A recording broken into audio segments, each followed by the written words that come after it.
कानपुर की सीसामऊ सीट के लिए उपचुनाव होने वाले हैं और उस पे जो समीक्षा बैठक एक हो रही थी समाजवादी पार्टी की, उस पे क्या हुआ शुक्रवार को, उसके लिए हमने हसन रूमी से तो बात कर ली जो कि समाजवादी पार्टी के विधायक हैं। इस समय हमारे साथ मौजूद हैं समाजवादी पार्टी के दूसरे विधायक अमिताभ वाजपेयी, वो भी उस समय मौजूद थे। उनके साथ भी कुछ मुहाचाई हुई थी वहाँ पर उस समय जिला अध्यक्ष के साथ में। तो क्या बात हुई थी उनसे भी जानने की कोशिश करते हैं। अमिताभ जी, रूमी जी से हमारी बात हुई, उन्होंने सारी बातें बताई, आप भी वहाँ पे मौजूद थे। काफ़ी तकरार वाले वीडियो हम लोग के पास भी हैं, वो सब हम लोग ने देखे थे। आखिर बात की शुरुआत कहाँ से हुई थी? देखिए अनुराग भाई, आप हमारे अच्छे मित्र हैं, लेकिन जो पार्टी के अंदर का मसला है, ये हमारी पार्टी की आंतरिक समीक्षा बैठक थी। इसलिए मुझे लगता है उन बातों को सार्वजनिक मंचों पे आना अच्छा नहीं होगा। आप ये माने कि हमारी पार्टी पूरी एकजुट है। ये जो आगे लड़ाई है, ये बड़ी लड़ाई है। भारतीय जनता पार्टी ने साजिश करी हमारे विधायक के खिलाफ और हम लोग उस साजिश का जवाब देना चाहते हैं। इसलिए हमें लगता है कि तकरारें हम लोग आपस में बनी रहती हैं। छोटे मोटे ईगो क्लैश होंगे या किसी के महत्वाकांक्षा की टकराहट होगी, छोटी मोटी बनी रहती है। लेकिन पार्टी के व्यापक हित का मसला है और जहाँ जनता के व्यापक हित का मसला है, वहाँ हम सब लोग एक हैं और लड़ाई लड़ने की तैयारी कर रहे हैं। लेकिन अमिताभ जी, यही समीक्षा बैठक अगर बंद कमरे में हो रही होती है, उसके अंदर कुछ भी होता तो किसी को मतलब नहीं रहता। लेकिन ये सार्वजनिक मंच था, सारी पब्लिक वहाँ पे थी, मीडिया वहाँ पे थी, मन से सब कुछ हुआ, सबके सामने वीडियो भी आए, तो कहीं ना कहीं तो इस बात की शुरुआत रही होगी।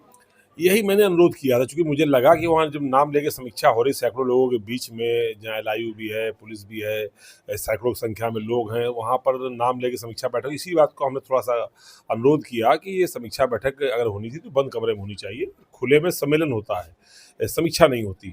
लेकिन शायद वो बात समझने समझाने में कोई फेर हो गया तो उसे गलत मतलब निकाल लिए गए। लेकिन यही मैं चाहता था कि समीक्षा हमारी अंदरूनी है। हम जानते हैं मेरा कौन सा पॉइंट कमज़ोर है, कौन सा पॉइंट मजबूत है। हर पॉइंट को सबके बीच में बताना जरूरी नहीं है। कमज़ोर पॉइंट को समझा जाता है, उसका इलाज किया जाता है, बताया नहीं जाता है। तो ये कहीं ना कहीं संगठनात्मक चूक हुई है हम लोगों से। और हम लोग ख्याल रखेंगे कि आगे से जो बंद कमरे की बात बंद कमरे में हो, खुले मंच की बात खुले मंच से हो। ये बात बताई जा रही थी कि मंच से आपके जो जिलाध्यक्ष हैं फजल महमूद, उन्होंने ये कहा कि 2022 का जो चुनाव हुआ था वो हार जाते अगर वो ना होते तो, और इसी बात को लेकर इस बात की शुरुआत हुई थी। दूसरा, वहाँ पे मंच पे जो बैनर लगा हुआ था उस पे दोनों विधायकों का नाम ना होना, फोटो ना होना, ये भी एक मुद्दा बना। अब छोटी बातें बहुत सारी हैं। उस पे तो बैनर में तो माननीय नेताजी की फ़ोटो भी नहीं थी और हाजी मुश्ताक सोलंकी जिनकी विरासत सहेजने की बात हो रही, उनकी फ़ोटो भी नहीं थी।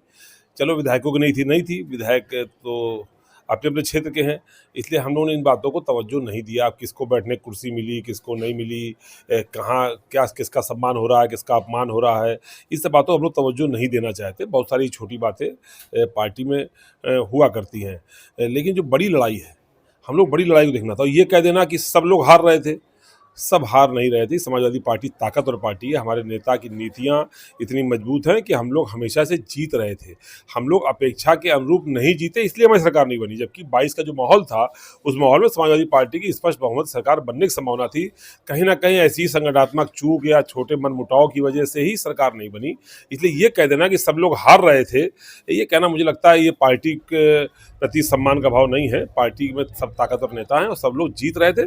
कोई हार जाए उसकी किस्मत, लेकिन सब लोग जीत रहे थे, ये कह के बात की शुरुआत करनी चाहिए। ये पहली बार ये नहीं हुआ है, क्योंकि पहले भी, इससे पहले जिलाध्यक्ष और आप दोनों विधायकों के बीच में बहुत सारी बातें सामने आई। जब राहुल गांधी और अखिलेश यादव की यहाँ पे रैली हुई थी तब भी मंच पे कुछ हुआ था।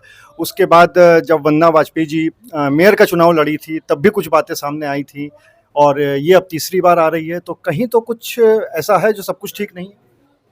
अब आप समझदार हैं, कुछ बातें हम लोग अपनी गंभीरता को देखते हुए, जो पार्टी की प्रति निष्ठा को देखते हुए, अपने कार्यकर्ताओं के मनोबल ना टूटे, इन चीज़ों को देखते हुए हम लोग कई जगह मौन रहना ही हमारे लिए उचित होता है।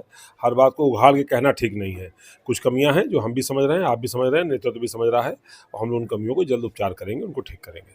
आला कमान तक इस पूरी बात को लेके गए हुए हैं, कुछ वहाँ से दिशा निर्देश? अब हम तो नहीं गए हैं।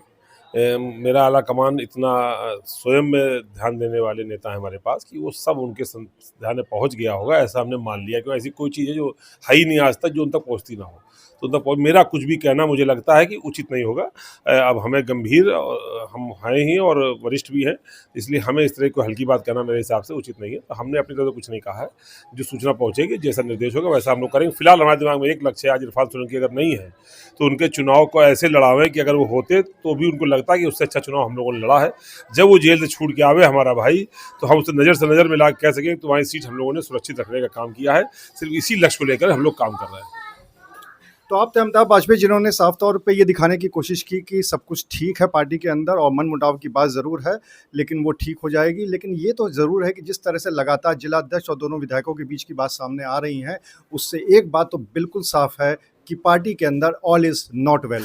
ये ज़रूर है कि हम लोग जिला अध्यक्ष फजल महमूद से भी बात करने की लगातार कोशिश कर रहे हैं और अगर उनसे बात हो जाती है तो उनका पक्ष भी आपको ज़रूर दिखाएंगे। अनुराग अग्रवाल, TV9 कानपुर।